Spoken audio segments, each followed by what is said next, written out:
Hello friends, आज हम MSBT diploma basic mathematics यानी M1 का मैट्रिसेस ए चैप्टर देख रहे हैं। इस वीडियो में हम मैट्रिसेस के सारे बेसिक कॉन्सेप्ट्स क्लियर करने वाले हैं। जब एक मैट्रिक्स होता है तब हम उसे मैट्रिक्स बोलते हैं। मैट्रिसेस यानी कि जब एक से ज़्यादा मैट्रिक्स होते हैं तब हम उसे मैट्रिसेस बोलते हैं। तो ये मैट्रिक्स का प्लूरल फॉर्म है, ठीक है। अब मैट्रिक्स क्या होता है? A system of numbers arrange in rectangular format along rows and columns bounded by square bracket is called matrix. Matrix क्या होता है? हम स्क्वायर ब्रैकेट में नंबर्स को अरेंज करते हैं हॉरिजॉन्टल एंड वर्टिकल फॉर्मेट में। मैट्रिक्स को हम जनरली कैपिटल लेटर से रिप्रेजेंट करते हैं एंड जो मैट्रिक्स के नंबर्स होते हैं उसको हम स्क्वायर ब्रैकेट में रिप्रेजेंट करते हैं। Suppose A is equal to in matrix 2, 4, 7, 5, 9, 0, 1, 5, 2। A matrix है, इसमें हमने नंबर्स को अरेंज किया है स्क्वायर ब्रैकेट में in horizontal and vertical lines में, ठीक है। तो इस टाइप के अरेंजमेंट को हम मैट्रिक्स बोलते हैं। यहाँ पे ये जो हॉरिजॉन्टल अरेंजमेंट है उसको हम रोज बोलते हैं एंड वर्टिकल अरेंजमेंट को हम कॉलम्स बोलते हैं। For rows numbering is given from top to bottom, so this is row 1, this is row 2 and this is row 3। For columns numbering is given from left to right, so this is column 1, this is column 2 and this is column 3। तो यहाँ पे 3 rows है and 3 columns है। Horizontal arrangement को हम रोज बोलते हैं, vertical arrangement को हम कॉलम्स बोलते हैं। एंड यहाँ पे 2 डायगोनल्स है, 2, 9, 2। ये जो नंबर्स है इसको हम प्रिंसिपल डायगोनल बोलते हैं। From left hand top to right hand bottom this arrangement is called principal diagonal. Principal diagonal को हम मेन डायगोनल और लीडिंग डायगोनल भी बोलते हैं, ठीक है। तो 2, 9, 2 ये एलिमेंट्स प्रिंसिपल डायगोनल में आते हैं। नेक्स्ट है एंटी डायगोनल। 7, 9, 1 ये जो एलिमेंट्स है ये एंटी डायगोनल में आते हैं। From right hand top to left hand bottom, right hand top to left hand bottom, इस अरेंजमेंट को हम एंटी डायगोनल बोलते हैं। यहाँ पे 3 रोज है एंड 3 कॉलम्स है। मैट्रिक्स में number of rows and number of columns equal हो सकते हैं या फिर इक्वल नहीं भी हो सकते, ठीक है। इससे पहले हमने डिटरमिनेंट चैप्टर पढ़ा था, ठीक है, जिसमें हम 2 वर्टिकल बार्स में नंबर्स को रिप्रेजेंट करते हैं। Suppose D is equal to in determinant 2, 4, 5, 9। ये क्या है? डिटरमिनेंट है। मैट्रिक्स एंड डिटरमिनेंट डिफरेंट होते हैं, इसीलिए इन दोनों को हम डिफरेंट तरीके से रिप्रेजेंट करते हैं। मैट्रिक्स को हम 2 स्क्वायर ब्रैकेट्स में रिप्रेजेंट करते हैं एंड डिटरमिनेंट को हम 2 वर्टिकल बार्स में रिप्रेजेंट करते हैं। दोनों डिफरेंट है क्योंकि दोनों की प्रॉपर्टीज डिफरेंट है, ठीक है। इन दोनों में बहुत सारा डिफरेंस है, वो हम बाद में डिटेल में देखेंगे। आप सिर्फ इतना यहाँ पे इम्पोर्टेंट पार्ट है कि मैट्रिक्स को स्क्वायर ब्रैकेट से रिप्रेजेंट करते हैं, डिटरमिनेंट को 2 वर्टिकल बार से हम रिप्रेजेंट करते हैं। एंड मैट्रिक्स में number of rows and number of columns equal हो सकते हैं या फिर नहीं भी हो सकते, ठीक है। दोनों इक्वल ही होने चाहिए, ऐसा कोई मैट्रिक्स में रूल नहीं है, लेकिन डिटरमिनेंट में number of rows and number of columns equal ही होनी चाहिए, ठीक है। नाउ नेक्स्ट टॉपिक है uses of matrix to represent data in simple form. देखो मैट्रिक्स का मेन यूज़ क्या होता है? किसी भी बिग डेटा को सिंपल वे में रिप्रेजेंट करने के लिए मैट्रिक्स का यूज़ होता है। मैट्रिक्स एक क्या है? डेटा रिप्रेजेंट करने का एक तरीका होता है, ठीक है। मैट्रिक्स का यूज़ इंजीनियरिंग एंड फिजिक्स में मैथमेटिकल प्रॉब्लम सॉल्व करने के लिए भी होता है एंड साइमल्टेनियस इक्वेशंस को सॉल्व करने के लिए मैट्रिक्स का यूज़ होता है। ये वाला टॉपिक आपको सिलेबस में है, इसमें इस टॉपिक पे आपको 4 to 6 मार्क के लिए क्वेश्चन आता है। साइमल्टेनियस इक्वेशंस का सॉल्यूशन फाइंड करने के लिए मैट्रिक्स का यूज़ होता है एंड ग्राफ्स प्लॉट करने के लिए भी मैट्रिक्स का यूज़ होता है। इसमें मैट्रिक्स का मेन यूज़ ये है कि किसी भी बिग डेटा को हम सिंपल वे में रिप्रेजेंट कर सकते हैं मैट्रिक्स का यूज़ करके। सपोज 3 स्टूडेंट्स है, राम, श्याम एंड राधा, ठीक है। राम के पास सपोज 3 एप्पल्स एंड 2 ऑरेंजेस है। श्याम के पास 7 एप्पल्स एंड 5 ऑरेंजेस है एंड राधा के पास 4 एप्पल्स एंड 8 ऑरेंजेस है। सपोज ये डेटा आपको दिया गया है, तो इसको हम मैट्रिक्स फॉर्म में किस तरह से रिप्रेजेंट कर सकते हैं? तो इस डेटा को हम मैट्रिक्स के फॉर्म में इस तरह से रिप्रेजेंट कर सकते हैं। यहाँ पे ए मैट्रिक्स लिया है, यहाँ पे देखो फर्स्ट रो में फर्स्ट रो एप्पल्स रिप्रेजेंट करता है।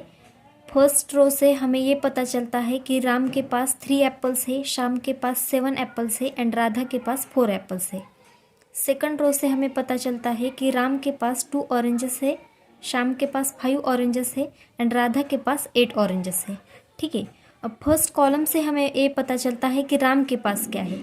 राम के पास टोटल 3 एप्पल्स है एंड 2 ऑरेंजेस है। सेकंड रो से हमें पता चलता है कि श्याम के पास 7 एप्पल्स है एंड 5 ऑरेंजेस है। एंड थर्ड रो से हमें पता चलता है कि राधा के पास 4 एप्पल्स है एंड 8 ऑरेंजेस है। तो इस तरह से हमने इस डेटा को मैट्रिक्स के फॉर्म में रिप्रेजेंट किया है। ये तो बहुत छोटा सा डेटा हो गया, लेकिन किसी भी बिग डेटा को हम मैट्रिक्स का यूज़ करके बहुत सिंपल वे में रिप्रेजेंट कर सकते हैं। सेम डेटा को हम इस तरह से भी रिप्रेजेंट कर सकते हैं। यहाँ पे देखो फर्स्ट रो रिप्रेजेंट करता है कि राम के पास क्या है। राम के पास 3 एप्पल्स है एंड 2 ऑरेंजेस है। सेकंड रो रिप्रेजेंट करता है कि श्याम के पास क्या है। श्याम के पास 7 एप्पल्स है एंड 5 ऑरेंजेस है। थर्ड रो रिप्रेजेंट करता है कि राधा के पास क्या है। राधा के पास 4 एप्पल्स है एंड 8 ऑरेंजेस है। ठीक है, अब फर्स्ट कॉलम क्या रिप्रेजेंट करता है कि एप्पल्स कितने हैं। राम के पास 3 एप्पल्स है, श्याम के पास 7 एप्पल्स है एंड राधा के पास 4 एप्पल्स है। सेकंड रो में देखो, सेकंड रो रिप्रेजेंट करता है कि कितने ऑरेंजेस है। राम के पास 2 ऑरेंजेस है, श्याम के पास 5 ऑरेंजेस है एंड राधा के पास 8 ऑरेंजेस है। ठीक है, तो इस तरह से हम मैट्रिक्स का यूज़ करके डेटा को रिप्रेजेंट कर सकते हैं। नाउ नेक्स्ट टॉपिक है element of matrix. Each entry in matrix is called element of that matrix. देखो मैट्रिक्स के एलिमेंट्स क्या होते हैं।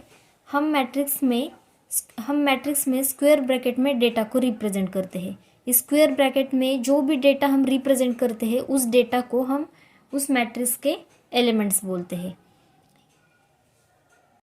यहाँ पे मैट्रिक्स में जो भी एंट्रीज होती है उसको हम क्या बोलते हैं, मैट्रिक्स के एलिमेंट्स बोलते हैं। अब मैट्रिक्स में डेटा किस तरह का हो सकता है, नंबर्स हो सकते हैं, वेरिएबल्स हो सकते हैं, फंक्शंस हो सकते हैं। ठीक है, एंड नंबर्स भी रियल हो सकते हैं या फिर वो इमेजिनरी नंबर्स भी हो सकते हैं। सपोज यहाँ पे a is equal to 2 0 3 plus i sin x y 2 √3/2 -5 and 7 A matrix है। अब इसमें हमने फंक्शंस रिप्रेजेंट किया है। ठीक है, इमेजिनरी नंबर्स है, वेरिएबल्स है, ठीक है, होल नंबर्स है।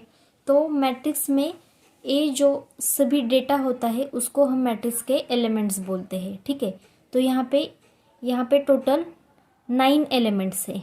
इस ए मैट्रिक्स में टोटल 9 एलिमेंट्स है। ठीक है, तो मैट्रिक्स में इस ईच एंट्री को हम उस मैट्रिक्स का एलिमेंट बोलते हैं। एंड वो नंबर्स हो सकते हैं, वेरिएबल्स हो सकते हैं या फिर फंक्शंस भी हो सकते हैं।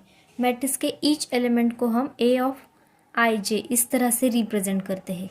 ठीक है, मैट्रिक्स के ईच एलिमेंट को हम ए आई जे के फॉर्म में रिप्रेजेंट करते हैं। यहाँ पे आई का मीनिंग होता है रो नंबर एंड जे का मीनिंग होता है कॉलम नंबर। फर्स्ट सबस्क्रिप्ट क्या है, आई क्या है, row number and second subscript क्या है, कॉलम नंबर। ठीक है, तो मैट्रिक्स के ईच एलिमेंट को हम ए आई जे के फॉर्म में रिप्रेजेंट कर सकते हैं। सपोज यहाँ पे मैट्रिक्स है 2 5 0 1। ठीक है, अब इसको हम ए आई जे के फॉर्म में किस तरह से रिप्रेजेंट कर सकते हैं। देखो यहाँ पे 2 एलिमेंट है, तो ये 2 एलिमेंट फर्स्ट रो में एंड फर्स्ट कॉलम में प्रेजेंट है। तो इसको हम ए आई जे के फॉर्म में यहाँ पे ए लिखेंगे। फर्स्ट हम आई की वैल्यू लिखेंगे, आई यानी कि रो नंबर, ए फर्स्ट रो में प्रेजेंट है तो यहाँ पे 1 लिखेंगे। बाद में हम जे की वैल्यू लिखेंगे, जे यानी कि कॉलम नंबर, तो 2 नंबर फर्स्ट कॉलम में प्रेजेंट है तो यहाँ पे 1 लिखेंगे। सो 2 को हम ए आई जे के फॉर्म में A11 इस तरह से रिप्रेजेंट करेंगे। 5 को हम किस तरह से रिप्रेजेंट कर सकते हैं, यहाँ पे 1A लिखेंगे, 5 element is present in first row and second column, तो यहाँ पे 2 लिखेंगे। Then 0 element is present in second row and first column, second row first column. Then this one element is present in second row and second column. ठीक है, तो इस तरह से हम मैट्रिक्स के ईच एलिमेंट को ए आई जे के फॉर्म में रिप्रेजेंट कर सकते हैं। यहाँ पे ए सबस्क्रिप्ट में जो फर्स्ट नंबर होते हैं ए रिप्रेजेंट करते हैं row number, and second number subscript में जो है वो रिप्रेजेंट करता है column number. So 2 element is present in first row first column, 5 element is present in first row second column, 0 element is present in second row first column and 1 element is present in second row second column। ठीक है। Now next topic है order of matrix। number of rows and columns को हम उस matrix की order बोलते हैं। Matrix की ऑर्डर को हम m by n से रिप्रेजेंट करते हैं। यहाँ पे यम का मीनिंग होता है नंबर ऑफ रोज एंड यन का मीनिंग होता है नंबर ऑफ कॉलम्स। ठीक है, इसको हम यम बाय यन बोलते हैं या फिर यम क्रॉस यन बोलते हैं, यम इंटू यन इस तरह से नहीं बोलते। सपोज एक मैट्रिक्स है ए इन मैट्रिक्स 2 1 0 5 7 8। यहाँ पे इस मैट्रिक्स में 3 रोज है एंड 2 कॉलम्स है। ठीक है, तो हम मैट्रिक्स की ऑर्डर को मैट्रिक्स के इस बॉटम साइड पे रिप्रेजेंट करते हैं यम बाय यन से। यम का मीनिंग क्या होता है, नंबर ऑफ रोज।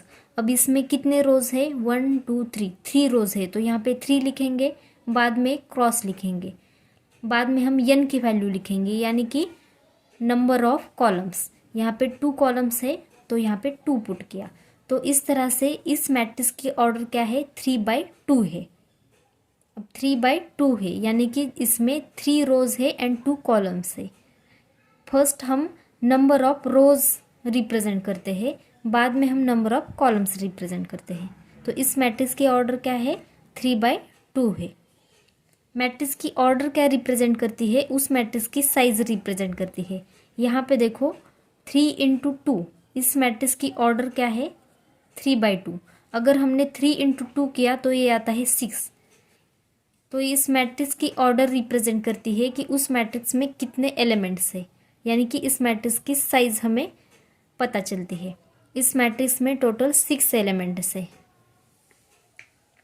मैट्रिक्स में m = n हो सकता है या फिर m ≠ n हो सकता है, यानी कि मैट्रिक्स में number of rows and number of columns equal हो सकते हैं या फिर नहीं भी हो सकते। यहाँ पे m कितना है, 3 है एंड n कितना है, 2 है, यानी कि number of rows and number of columns इस मैट्रिक्स में इक्वल नहीं है।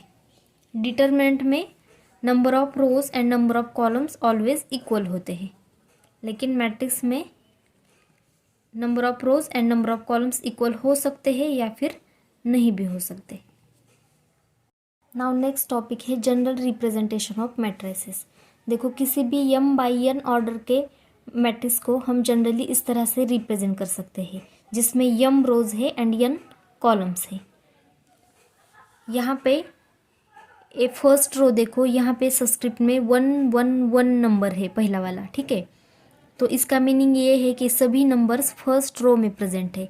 सेकंड रो में देखो ए फर्स्ट वाला सबस्क्रिप्ट क्या है, 2, यहाँ पे भी 2 है, यहाँ पे भी 2 है, यहाँ पे भी 2 है, यानी कि सभी नंबर्स रो 2 में प्रेजेंट है।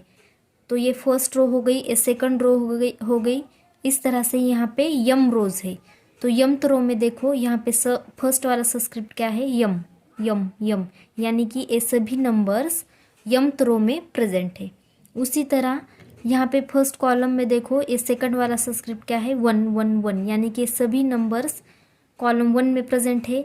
यहाँ पे ये 2 2 2 रिप्रेजेंट करता है कि सभी नंबर्स कॉलम 2 में प्रेजेंट है, ये सभी नंबर्स कॉलम 3 में प्रेजेंट है। इस तरह से यहाँ पे टोटल n कॉलम्स है। ठीक है, अब nth कॉलम में देखो यहाँ पे सेकंड वाला सबस्क्रिप्ट क्या है, n n n, यानी कि सभी नंबर्स nth कॉलम में प्रेजेंट है। तो इस तरह से हम किसी भी m बाई n ऑर्डर के मैट्रिक्स को जनरली रिप्रेजेंट कर सकते हैं। आपको सिलेबस में अप टू 3 ऑर्डर ही मैट्रिक्स है, ठीक है। तो हम यहाँ पे देखेंगे किसी भी 2x2 ऑर्डर के मैट्रिक्स को जनरली किस तरह से रिप्रेजेंट कर सकते हैं। A is equal to A11 A12 A21 A22। इस तरह से हम 2x2 ऑर्डर के मैट्रिक्स को जनरली रिप्रेजेंट कर सकते हैं। यहाँ पे हमने देखा था कि ईच एलिमेंट को हम जनरली किस तरह से रिप्रेजेंट कर सकते हैं। यहाँ पे A11 होता है, यहाँ पे A12, यहाँ पे A21, यहाँ पे A22। सिंपली हम उसका row number and column number represent करते हैं। A element first row first column में प्रेजेंट है, a first row second column में प्रेजेंट है। A element second row first column में प्रेजेंट है, this element is present in second row second column. First subscript denote करता है कि वो एलिमेंट किस रो में प्रेजेंट है, एंड सेकंड वाला सब्सक्रिप्ट रिप्रेजेंट करता है कि वो एलिमेंट किस कॉलम में प्रेजेंट है। तो इस तरह से हम 2x2 ऑर्डर के मैट्रिक्स को जनरली रिप्रेजेंट कर सकते हैं। उसी तरह हम 3x3 ऑर्डर का मैट्रिक्स देखो, A11 A12 A13 A21 A22 A23 A31 A32 A33। इस तरह से हम 3x3 ऑर्डर के मैट्रिक्स को जनरली रिप्रेजेंट कर सकते हैं।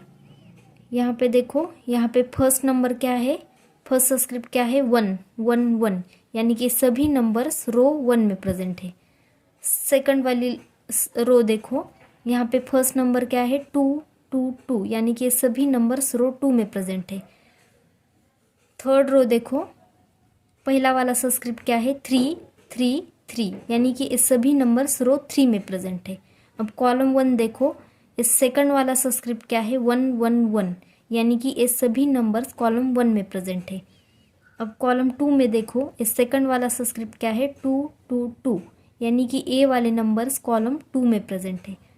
कॉलम 3 में देखो, सेकंड वाला सब्सक्रिप्ट क्या है, 3 3 3, यानी कि इस सभी नंबर्स कॉलम 3 में प्रेजेंट है। तो इस तरह से हम 3x3 ऑर्डर के मैट्रिक्स को जनरली रिप्रेजेंट कर सकते हैं। तो ये था बेसिक इंट्रोडक्शन ऑफ मैट्रिक्स। इसके बाद के जो वीडियोस हमने बनाए हैं, जिसमें ये सारे टॉपिक्स हम कवर करने वाले हैं, जिसमें हम देखेंगे कि मैट्रिक्स एंड डिटरमिनेंट का डिफरेंस क्या है, मैट्रिसेस के डिफरेंट टाइप्स क्या है, मैट्रिसेस की एडिशन एंड सब्ट्रैक्शन हम किस तरह से करते हैं, मैट्रिसेस का मल्टीप्लिकेशन किस तरह से होता है, डिटरमिनेंट ऑफ मैट्रिसेस, आपको एक मैट्रिक्स दिया जाता है जिसका डिटरमिनेंट हम किस तरह से फाइंड कर सकते हैं, ये हम देखेंगे। Singular and non singular matrices क्या होते हैं, ये हम देखेंगे। ट्रांसपोज ऑफ मैट्रिक्स क्या होता है, यानी कि आपको एक मैट्रिक्स दिया जाता है जिसका ट्रांसपोज हमें फाइंड करना होता है, वो हम देखेंगे। एंड ऑर्थोगोनल मैट्रिक्स क्या होता है, ये भी हम देखेंगे। आपको मैट्रिक्स दिया जाता है जो कि ऑर्थोगोनल है या नहीं, ये आपको चेक करना होता है, ठीक है। बाद में हम देखेंगे symmetric and skew symmetric matrix क्या होता है। इसके बाद हम देखेंगे कि एडजॉइंट ऑफ मैट्रिक्स क्या होता है। आपको मैट्रिक्स दिया जाता है जिसका एडजॉइंट हमें फाइंड करना होता है। Inverse of matrix A topic हम देखेंगे, आपको मैट्रिक्स दिया जाता है जिसका इन्वर्स आपको फाइंड करना होता है।